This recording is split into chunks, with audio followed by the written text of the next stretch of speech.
I'm Caroline Adams, and I'm at Calloway Fine Art and Consulting.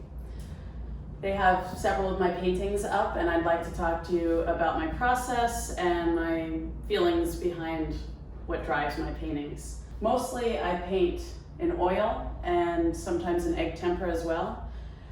My paintings are generally, they're landscapes that aren't any particular place, but are an idea or a feeling of a place or a sense of light.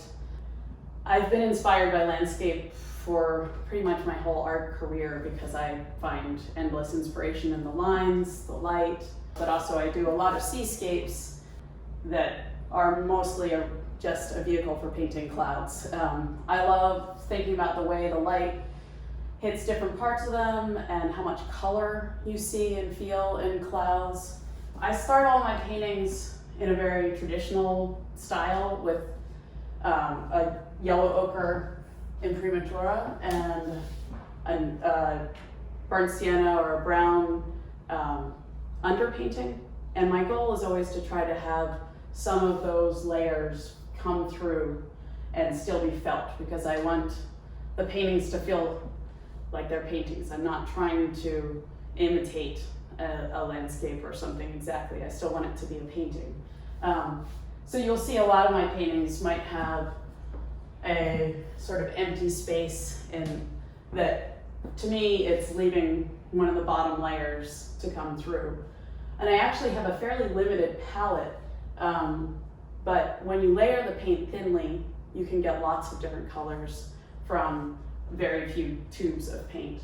I generally paint with an earth palette, which has just like white, black, yellow ochre, burnt sienna, and then I add in some blues. This painting has some greens in it, because sometimes it's hard to get a really brilliant green out of just the strict earth palette.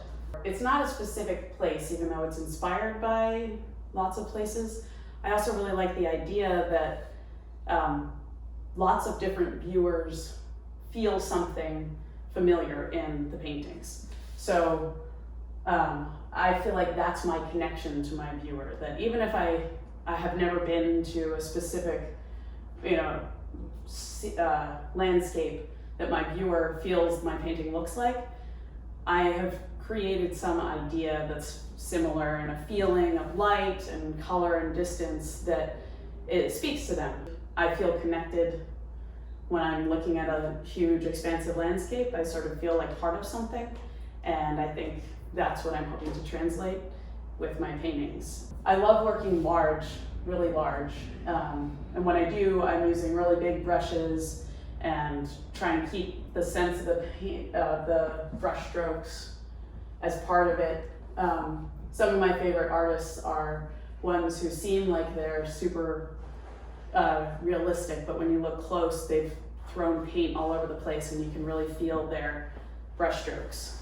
In the past few months during the pandemic, I have had to just paint on whatever I could find. And so I've painted on a bunch of different sort of strange sizes, and I've been trying some kind of different things. This painting here is trying to get a lot of distance, and there's lots and lots of layers of blues, and I kind of like the idea that you don't know where the sky starts and the horizon ends. They all sort of come into one. Sometimes as I'm painting, I feel like I find a color on my brush and I just love the color and I keep trying to find places to put it. And sometimes that winds up being the framework for where the painting goes. This is sort of an example of that. This is a departure from my normal color palette and style a little bit. I just wanted to try focusing really close up on some trees and keeping this horizon in the background, the very dry kind of pink colors. Sometimes it's fun to just add one extra color into your palette to see how it changes the paintings completely. Sometimes I return to the same set of colors anyway, but this is an example of adding one extra color and sort of creating a different palette. This is another small one that actually used to be larger. I wanted it to be more about clouds and less about the landscape. I feel like you can feel the underpainting up here on this small painting especially. I really loved this pink color that was coming through, and I tried really hard not to bring it, not to cover it up. So it may not make a lot of sense why it's this pink here, but to me it helps give you that feeling of color in the sky. And I found myself, I had to continue to highlight these little white spots because the clouds just kept fading back into the sky, and I wanted them to jump out a bit. But I was really happy with the sort of translucency and ephemeral quality that I feel like these clouds were able to hold. So I also, as I said in the beginning, paint in egg tempera. It's sort of a different style from the oil. The oil I like to be really large brushes and quite loose. The egg tempera is just the nature of the material. You need to put it down stroke by stroke with a very small brush, and so it lends itself very well to a different type of painting. I was a printmaker in college, and so I did a lot of etchings where I was drawing lots of small lines, and the egg tempera lends itself, is just a perfect sort of pathway from printmaking into painting. Part of what I love about the egg tempera is I can just get lost in the process. I can spend, it's amazing, but I'm sure I probably spent as much time on this little painting as I did on this large painting, because I might spend hours and hours just hunched over painting these tiny little strokes, getting completely lost in the buildup of color and line. And I love the way that the brushes hold on to the paint and you can change the shapes of the lines. And still, as you can see, these are still landscapes for sure, but they get even a little more abstract than my other paintings. And the abstraction I like also because egg tempera traditionally is, again, a very realistic medium for a lot of people. And I like turning it into something abstract.